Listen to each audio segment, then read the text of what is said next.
Hello, everyone. Welcome to our panel discussion. I'm Henry. I'm a non-resident fellow at the ICDS, which is one of the main organizers for this conference, and I'm also the CEO and founder of EVISEC.xyz, which is a cybersecurity research and consulting company. And we're here to discuss a kind of a broad topic, how to manage risk from emerging tech, including AI, including wireless communications, but also more broadly, how to address cybersecurity innovation. And I'd like to start off with a quote that I think characterizes the challenge quite well. So it's a quote by Alfred Whitehead, who is a mathematician and philosopher. So he said that the art of progress is to preserve order amid change and to preserve change amid order. And I think I like this quote because he says that it's an art, it's not an exact science. And it relates to the topic that we've been discussing throughout this summit. So how do you ensure stability, security, in a world that is transforming through and benefiting from rapid technological advancements, and at the same time becoming increasingly vulnerable due to growing interdependencies that cause new and I would highlight unpredictable risk. And in this session, we'll hear from experts who deeply understand this challenge from their viewpoint. And I'm honored to be joined by all of you. It's an excellent group of panelists, all leaders in their fields. We'll begin with introductory remarks and followed by a discussion.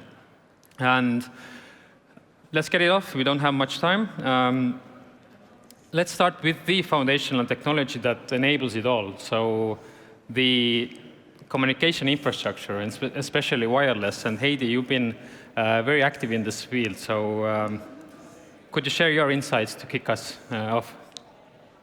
Yes, thank you. Thank you very much. And good day to you all. So in my introductory remarks, I will concentrate on two main topics: the importance of security and resilience by design, and the importance of trust-based cooperation between stakeholders. So Finland's network security is based on a strong and balanced legislation, as well as the close cooperation between authorities and the telecommunications sector. The EU's 5G toolbox provides the foundation for future network security measures, as attention now turns to the next generations of communication networks, where security by design is a requirement for successful deployment. So Finland advocates for security by design principles in developing 6G mobile technology. A whole of security approach remains essential for addressing evolving threats and new risks. We have contributed together with like-minded countries on 6G requirements to the ITUR process, where we define 6G and do pre-standardization currently. And the topics we have contributed on are related to sustainability, security and resilience, and interoperability, words that we have heard here many times. So resilience, especially in the 6G real-time economy, is critical cross-cutting theme for maintaining uninterrupted operations, mitigating risks, and adapting to disruptions. It means redundancy, fault tolerance, and impact mitigation. Non-terrestrial or satellite networks and remote area connectivity are relevant for resilience. However, the convergence between terrestrial and satellite networks has also raised discussions on security and dependence on non-European actors. The local 4G, 5G, 6G networks are a new deployment model that introduces many opportunities for our industries, but also some security challenges. So we have new players like cloud operators and network integrators, and the responsibilities of each player for the security of each part of the system should be agreed upon and documented. Also, I want to lift up that spectrum policy is a tool to pose requirements in licensing conditions. They can be on security, on coverage requirements, and so on. Open standards are essential in ensuring interoperability and innovation. So I want to emphasize that even in this global politics discussion, if we don't have a global 6G standard, 6G will not be a success. We need a global standard for 6G.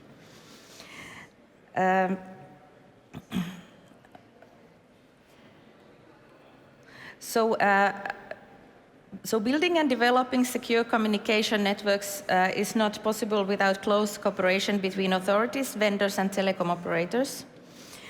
Cooperation has been a key element in building the Finnish success story on mobile networks. One example I want to mention that has gained a lot of international interest is the blocking of incoming calls with fake caller information or SMS sender ID registration and whitelisting, both things that have been made in cooperation with telecom companies. The importance of mobile networks in services and functions critical to society is growing. In Finland, the next generation wireless broadband services for public safety authorities and the future railway mobile communication system will be built on our commercial mobile networks. So I think it's fair to say that trust-driven collaboration is in our culture. Thank you.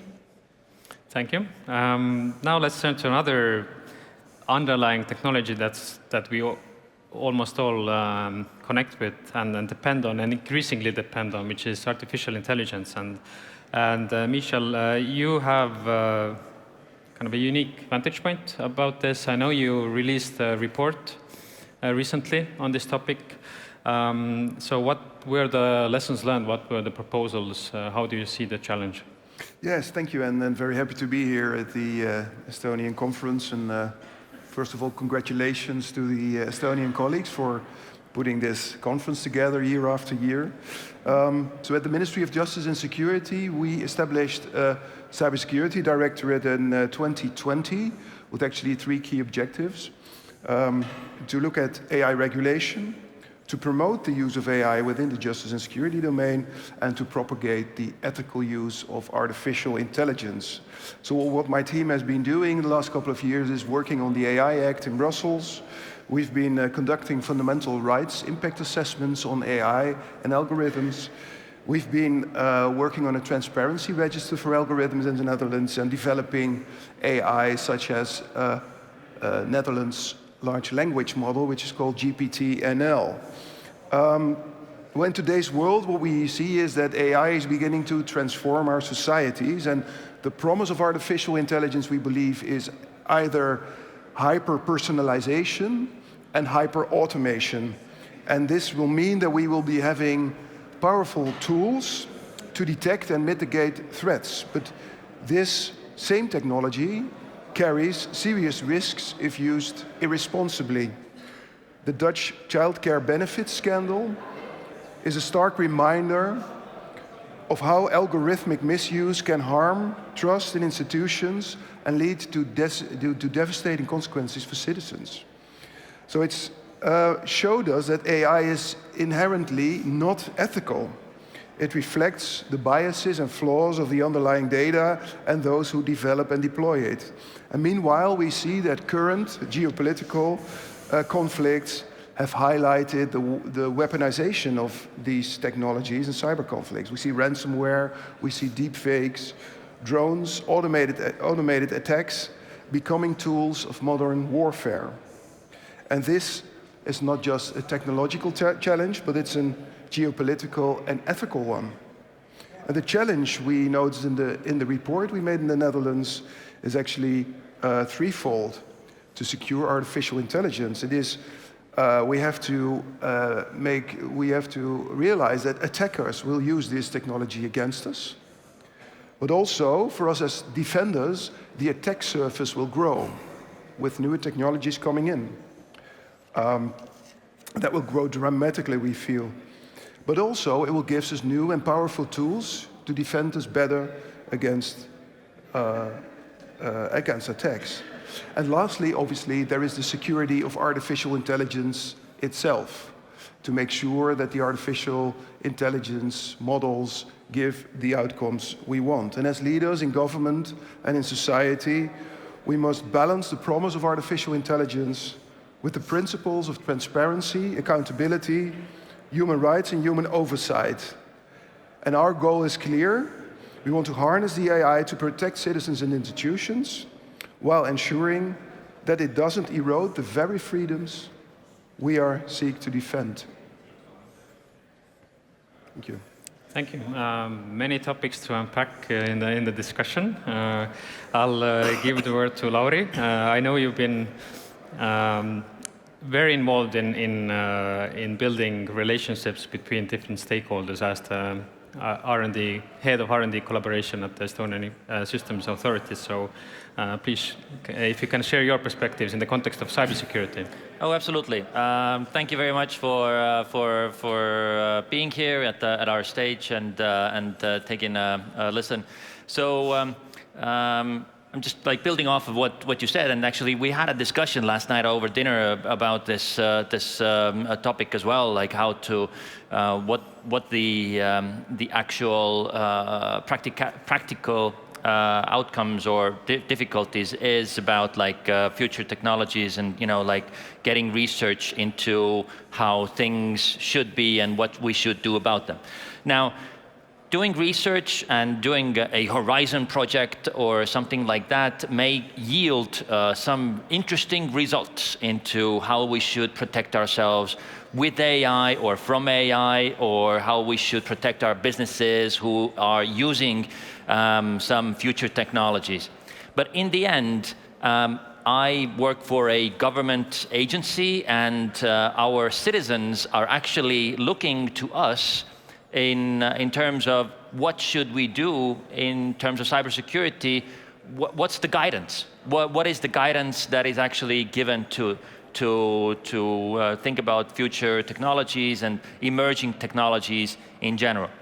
We can't really say that, hey, we're only still like taking a look at it. We're only still researching. We're in a Horizon project. I mean, it takes time. At one point, we need to take some actions. We need to make sure that we give guidance to the best of our abilities, to the best of our knowledge at that moment, which is there. So let me give you a couple of examples. So, for example, in terms of artificial intelligence, governments are usually one of the last institutions, or government agencies are last institutions to take up some of this emerging technologies. Seriously. I mean, like, we are notoriously slow, and we want to be better at it. But at the same time, we definitely realize that most of you are in some way using some large language model, AI, in some way, making pictures or translating or something like that. And so we need to actually give out guidance to companies and organizations who are using some artificial intelligence or machine learning systems in their everyday business, in their services, and in their technologies. So if you are integrating this, how can we make sure that we help you out in that you do not make your data available to third parties which should not be, which should not be aware of your data, or that you don't put this out into a cloud service without security restrictions, so that an adversary can get to your data or through these systems into your technology. The same goes to automation, robotics, automated systems. The same ideas and thoughts that we see and we've heard all around this Tallinn Digital Summit about drones and automated systems in general, how to make sure that if we deploy some automated systems, a robotic arm to help something, how do we make sure that the data that goes into training this robotic arm is not put out there onto the internet for our adversaries to gather, to manipulate, and to make that robotic arm or that drone to do something that we don't want it to do. So us, as a government agency, we take a long, hard look, and we try to make sure that we work with our institutional partners who are taking a scientific or research look into the future technologies or emerging technologies, to give out guidance to our clients, to the citizens, and to the companies operating in Estonia and in Europe and globally, so that we can help them navigate this system. This means public and private collaboration. This means that we need to have a similar trust-based society to make sure that we are being trusted to give out that guidance. Not just that we give it out and nobody's like, that's a government guidance, it doesn't matter for anything. So this is the problem that we are solving in everyday lives, and I'll leave it at that right now. Thank you. That's an interesting paradox. On the one hand, government level adoption is slow, but on the other hand, you are the party that's supposed to have foresight and force companies to think about emerging threats. But we also have Līga, who's a representative from the private sector, one of the largest cybersecurity companies in the world. So what's your perspective on this? Are you faster? How do you cooperate with government? How do you address future risk that's by design unpredictable? Okay, thank you very much. It's a pleasure to be here. It's always wonderful to be in Tallinn, where the moderators and the introducers can pronounce my name. So that's always a pleasure. Thank you for the question. I think a lot of the introductory comments have addressed various points that I would also like to make. As you mentioned, Crowdstrike is indeed a private sector company. We are a pioneer of cloud-delivered endpoint protection. We make a platform that combines antivirus protection, endpoint detection, and a threat hunting service to provide an all-in-one service for cybersecurity. I joined Crowdstrike recently. I don't think that my biggest concern was, would anybody know this little company? But I think many people have heard of it by now. And I think that one of the biggest challenges that we have is learning what is securing the digital tomorrow. What is, you hear next gen this or next gen that, but then when that comes out, we're looking what's the next generation? What's the, how many G's do we have to be looking at ahead to be able to understand where technology grows? And coming from also a government background, I know that everybody likes kind of catchphrases and thinking of ways to put big labels on things. And I think trying to future-proof technology is our biggest challenge. That's done in many ways. I mean, it can be done through regulation. It can be done through looking at new technologies. It can be building new processes, certainly. I remember, as government sitting in Brussels at the EU, we said, okay, everything has to be digital by design because we have to be future-proof. However, that also caused some problems. And then we had to be secure by design. And now we're working very much on resilient by design, which I think takes the best kind of examples and opportunities to really focus on knowing what we don't know and how we can work with different partners to understand what we will not know and what we will not be able to anticipate to be able to be future-proof in some sense. I think, finding ways to address relationships between government and private sector is definitely key, and you need these relationships for very many reasons. I mean, you need them both for a proactive approach to preparing for what's coming, but you also need these relationships when something does come and you haven't anticipated absolutely everything. So, we saw this example very, very vividly in the Russian war of aggression in Ukraine when that started. I think we saw very much how the private sector engaged into addressing the threats. And at Crowdstrike, we focused very much on threat hunting and tried to make public everything that we saw on various intelligence collection activities, disinformation, everything that tried to influence this particular conflict. And I think that kind of example very much showed how the public sector can supplement what governments do.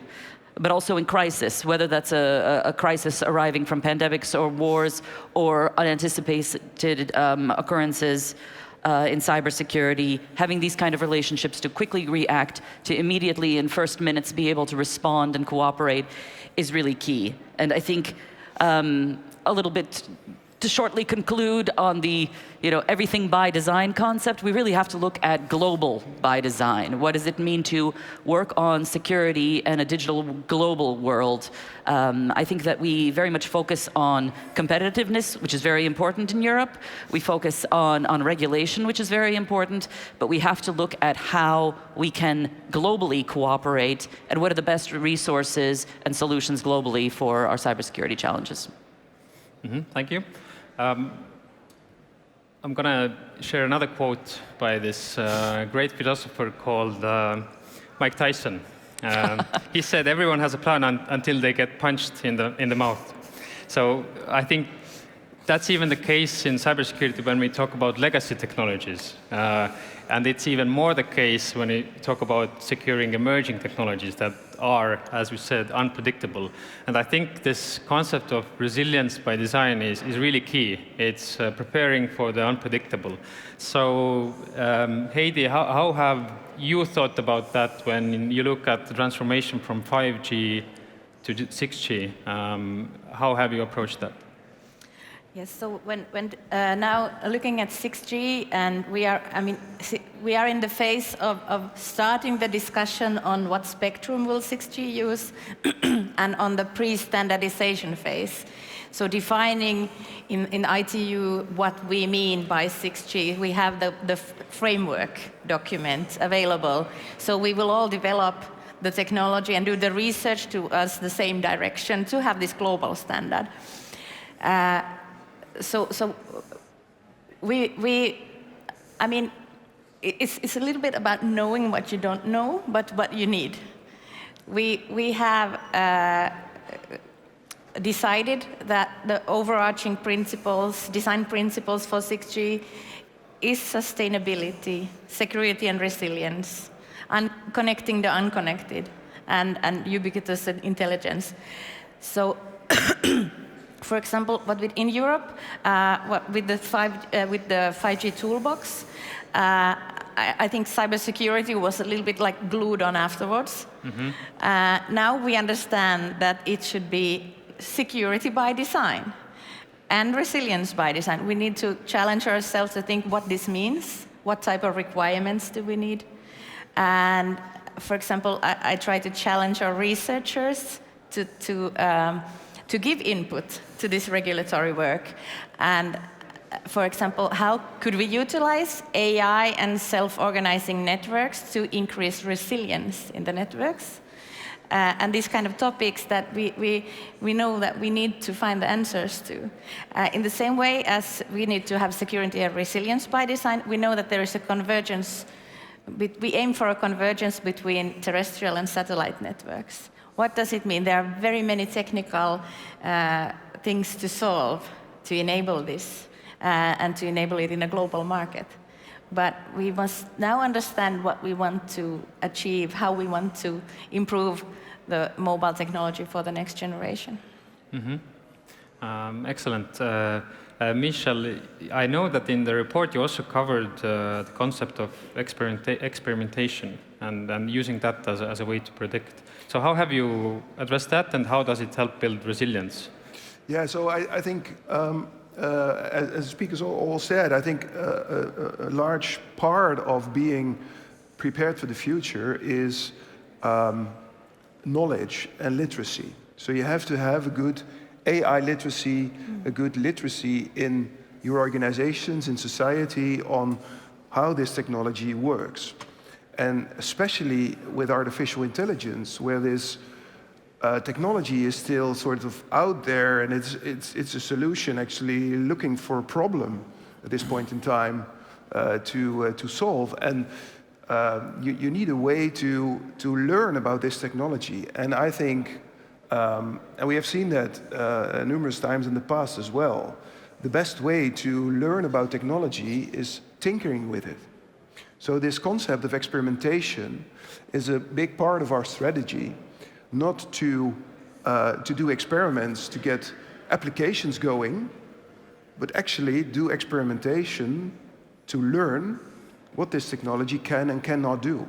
I think the best way to learn about ChatGPT is just by going around and toying with it. In a responsible way, obviously. Don't do your personal data in it. Don't do your most interesting and most secret use cases in it. Just use it for your Christmas gifts or your simple tasks. And then you can get a grasp on what this technology is. And maybe to make a point on you, as you were talking about AI in networks and self-persisting networks, I think we have to realize as a society that all the AI there is currently is inherently flawed. So that means that the whole concept of security by design only gets you that far, because there won't be a perfect artificial intelligence. So there has to be a sort of a balanced approach in terms of doing things to prevent bad things from happening, but also to make sure that you have an organization and processes in place to repair what went wrong. And I think this balancing out of those two things is a key element of the strategy moving forward with artificial intelligence. Mm-hmm. Continuing on the topic of being prepared and learning from mistakes, Līga, we were just discussing, I know that you've been with Crowdstrike for a few months. You signed the agreement to join before the outage happened, and then you joined. So what have been your lessons learned from this, what some call like the largest IT outage ever in history? Thank you for bringing that up. That certainly puts me in a comfort zone. No, but I think it's addressing the elephant in the room in a certain sense. And I think that with any sort of crisis, there are certainly lessons that can be learned and applied across the whole cybersecurity ecosystem that can benefit all. We learn a lot from mistakes, and that's certainly the case now. And from our perspective, we've certainly put in steps to, put meat behind this resilient by design approach. And it's certainly looking at what are the foundational elements for resilience? What do you need in all of your processes? What has gone wrong? How do you need to fix that? And how do you inform others how you're fixing it? And we've tried to do that in many ways very publicly. And how do you package in with every step? And that also takes into consideration what's coming up on regulation. You also have to adapt very much to all of for private sector, that's your customers, whether that's your citizens or your customers. You have to see where the needs are and how they differ among different sectors. When you're addressing the finance sector, what is their level of risk? What is their, what are their needs? That might be different than a very small company. But how do you make that happen for those entities? And how do you adapt? And that's possible, but it has to be quite tailored in some cases. And how do you have a continuous feedback from the people that you work with and the organizations you work with?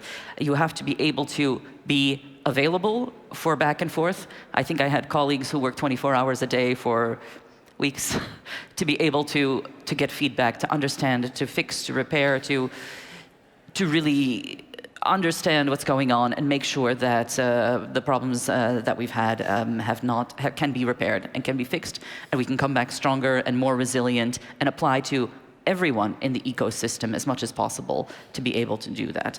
But one thing that I also think that is a bit outside this point that was also raised in different panels that I was hearing is that how do we get people who know how to fix problems in place? And I think the issue of skilling by design should also be addressed in some sense.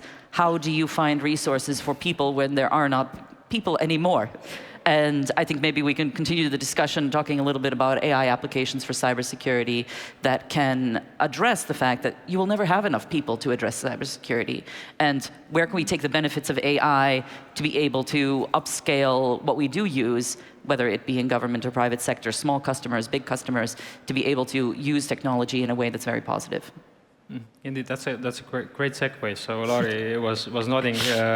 How do you use AI for security? So AI for security, not security of AI. Absolutely. Yeah. So as we speak right now in Brussels, there is a governing board of the European Cybersecurity Competence Center who is discussing and finalizing the plans on how to invest European Digital Europe funds into cybersecurity for the next 3 years, 25 to 27. And this is happening right now.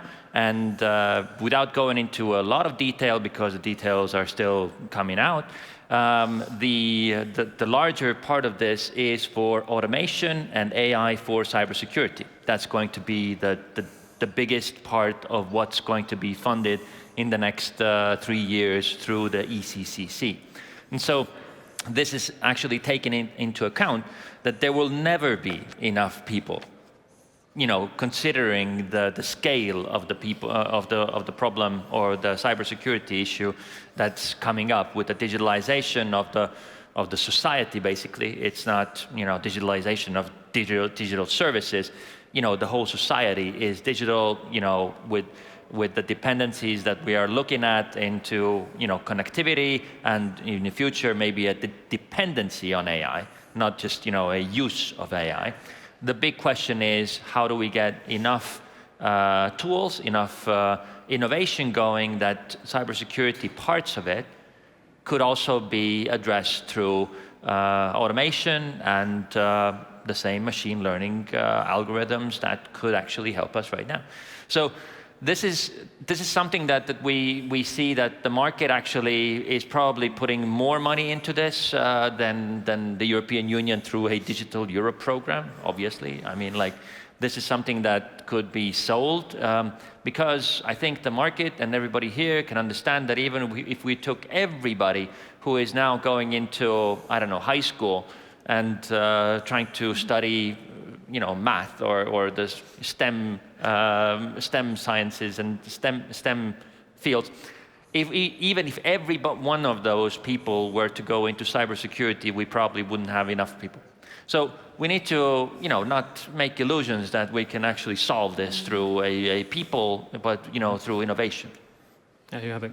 Yeah, so once a not so great philosopher, which actually was a colleague of mine at the National Cybersecurity Center in the Netherlands, said an excellent thing on this. He said, all the things we're doing today manually, we have to do tomorrow automatically. So I think the cybersecurity sector has one big advantage. It's filled with nerds. So they have this inclination and this sort of things that comes naturally, is that they have the tendency to automate things. And this toolbox on automating things, artificial intelligence, is coming on the market, and this can be really helpful to just automate all these tasks that have been doing for ages manually. What we see is that in national cybersecurity centers around the world, people are collecting threat data from numerous sources and translating that for the national situation and then distributing that to affected organizations and institutions. And in that process, artificial intelligence can help in accelerating that work by not doing it manually, but doing it more in an automated session. I think that's one. The second one is that we see that a lot of cybersecurity organizations have been collecting a lot more data by sensors on threats and detections. And what artificial intelligence can do is help to make sense of that enormous amount of data that we are also collecting in all these cybersecurity centers. So getting patterns on that, making sense of that data, and then getting a faster threat report out. So that's, I think, a second example of how technology can help in addressing this shortage. And the last one, I think, will be about coding and maybe malware inverse engineering. What we've been seeing with the upcoming of large language models is that there has been disruption in certain sectors. And what has especially been disruptive was the application of that in the programmers sector. So there's not a programmer now in the world that actually doesn't use a large language model today just to look at flaws in the code, in helping with code snippets to accelerate the way they make programs. And that part of large language models can also be used in malware analysis and stuff like that. So I think that are three examples in which professionals in the cybersecurity domain can be assisted by new technologies in accelerating their work. That's good. Mm-hmm. That's definitely true. I know, Heidi, we were discussing before the session that how do you foresee using AI for 6G briefly? And I know that you had some ideas on how machine learning could be used to build resilience by design. Yeah, I mean, as you say, there are many perspectives of AI. You talk about AI for security or security for AI, or of AI. We talk about AI for network or network for AI. Mm-hmm. So, but if we discuss about the AI for network, I think there are things done already in the core network by the operators to optimize the use of the networks. But I think that there are many things still that can be done here. And I mean, if you think about the radio part of a mobile base station, a mobile network base station, it's becoming more and more complex. In 5G, we had, compared to 4G, we had the beamforming. We can follow the users. We can optimize the beams of the network, how we use the coverage and the capacity that network provides. And we will get more advancements in this with 6G. So we also need to have some kind of intelligence in the network to really automate how we use the network. But at the same time, we could also automate that if we have a failure in some part of the network, then how would how would the neighboring base station cover that, for example? So maybe we could have, I mean, quite flexible. Also, the coverage areas can be kind of so automated many to serve the users that we have in the field in the certain locations. Mm-hmm. That's an example on how it could be utilized. Mm-hmm. We need the research on this and development. Okay, so there's many topics to dive into. We have limited time left, so I'll just go on a tour and then maybe ask, like, what's a key kind of recommendation or key thought that you would like this audience to take home from your perspective? And maybe we can start with Līga. Yeah, quickly. Yesterday, I heard a very disturbing comment on this particular stage from one of the speakers, and she said that if we talk about public sector cybersecurity and private sector cybersecurity separately, we've already lost. Mm-hmm. I think that I'm concerned that we're getting there, and we should really address the fact that cybersecurity and solutions are available to all parts of society at equal measure, recognizing the risks involved and the appropriate assessments that should be made. So let's not make that happen and separate. Yeah. Lauri. Yeah, so my like call to action for everyone is a very core into what our business is in our cybersecurity agency. Is that any new technologies, any emerging technologies that all the business leaders are keen to leap on. We need to engage with, it used to be blockchain, now it's AI, in the future it's, I don't know, post-quantum something, mm-hmm. There'll be, a lot of different, like buzzwords. Please keep in mind that all of this, like transition to a new technology initially will come with some caveats in terms of security, and please do not forget about the confidentiality and the integrity and the availability of the systems, especially if you're thinking about your core business. I mean, we as a government agency, our job is to raise awareness about these issues in the future as well as now. But yeah, it's like I do encourage innovation in all those places, but I encourage innovation in a way that would be a responsible way of actually doing this. Mm-hmm. Thank you. Heidi? Yeah, collaboration is key. I mean, this trust-based collaboration between the public sector, the private sector, the research organizations. My colleagues in the cybersecurity center say that this trust-based collaboration is the only way that they can solve solve cybersecurity threats and problems. But I think it's also the key for building resilience in the networks and to understand that, and also to utilize the resources that we have. We don't need to build so many network infrastructures if we have trust in those that we have.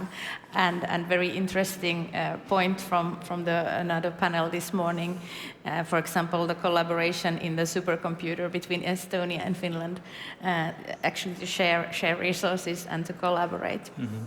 Yeah, trust will, whatever the technology, trust will remain in the fabric. For the last comments. Yes, what they said. Yeah,